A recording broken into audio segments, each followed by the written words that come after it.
Hello, ഇന്ന് independence day വ്ളോഗാണ് കേട്ടോ. ഇച്ചിരി വൈകിപ്പോയി ഇടാനായിട്ട്. അപ്പോൾ ഞാനിപ്പോൾ നിന്ന് സംസാരിക്കുന്നത് അമ്മ വർക്ക് ചെയ്യുന്ന കോളേജിലാണ്. അപ്പോൾ ഞാൻ എന്തൊക്കെയോ പറയുന്നുണ്ട്, വേറെ ഒന്നുമല്ല, മൂവാറ്റുപുഴ അവിടുത്തെ റാലി കാണാനായിട്ട് പോവുകയാണ്. അപ്പോൾ പോകുന്ന സമയത്ത് ഞാൻ വീഡിയോ എടുത്താണ് കേട്ടോ. അപ്പോൾ ഞങ്ങളിപ്പോൾ മൂവാറ്റുപുഴ കച്ചേരിത്താഴത്താണ് നിൽക്കുന്നത്. നല്ല ബ്ലോക്കായിരുന്നു കേട്ടോ. ഈ റാലി ഇങ്ങനെ വരുന്നതുകൊണ്ട് നല്ല ബ്ലോക്ക് ഉണ്ടായിരുന്നു. ഓരോ സ്കൂളിൻ്റെയും റാലി കാണാൻ നല്ല ഭംഗിയുണ്ടായിരുന്നു കേട്ടോ. ചില സ്കൂളുകളിൽ വെറൈറ്റീസൊക്കെ ഉണ്ടായിരുന്നു. നല്ല ഭംഗിയുണ്ടായിരുന്നു കാണാനായിട്ട്. ഈ പോകുന്നത് കണ്ടാൽ നിങ്ങൾക്കറിയാം ഓരോ സംഘടനകളുടെ ഇതൊക്കെയുണ്ട്. ഞാനും ഉണ്ടായിരുന്നു കേട്ടോ +1 +2 സ്കൗട്ട് ആൻഡ് ഗൈഡിൽ.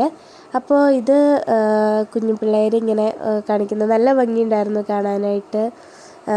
കരാട്ടെ, ഡാൻസാണെന്ന് തോന്നുന്നു, കോലുകളിയോ ആ സംഭവം.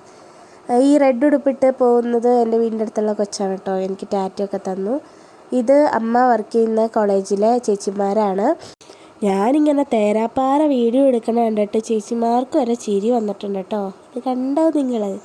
അങ്ങനെ നിർമ്മല സ്കൂളിൻ്റെ അവിടെ എത്തിയിട്ടുണ്ട് കേട്ടോ. ഈ എല്ലാ വർഷവും ലാസ്റ്റ് എത്തുന്നതും പരിപാടികളൊക്കെ നിർമ്മലയിലാണ്. അങ്ങനെ ഭയങ്കര വെയിലായിരുന്നു കേട്ടോ. ഞാൻ കുടയും ചൂടി നിൽക്കുമായിരുന്നു. ഇത് അമ്മ വർക്ക് ചെയ്യുന്ന കോളേജിലെ ചേച്ചിമാരുടെ ഫ്ലാഷ് മോബായിരുന്നു കേട്ടോ. നല്ല ഭംഗിയുണ്ടായിരുന്നു. അത് കഴിഞ്ഞിട്ട് അക്ഷയയിലൊക്കെ പോകണമായിരുന്നു. അക്ഷയയിലൊക്കെ പോയി ഞാൻ പോസ്റ്റായി. അമ്മയ്ക്ക് എന്തോ സംഭവം ചെയ്യാനായിരുന്നു. അത് കഴിഞ്ഞിട്ട് നമുക്ക് ക്രാഫ്റ്റിനുള്ളത്, അതായത് ശ്രീകൃഷ്ണ ജയന്തിക്കുള്ള കുറച്ച് സംഭവങ്ങളൊക്കെ ഉണ്ടാക്കണമെന്ന് പറഞ്ഞായിരുന്നല്ലോ. അതിനുള്ള സാധനങ്ങളും വാങ്ങിച്ച് ഞങ്ങൾ വീട്ടിലേക്ക് പോന്നു. അപ്പോൾ ബൈ ബൈ.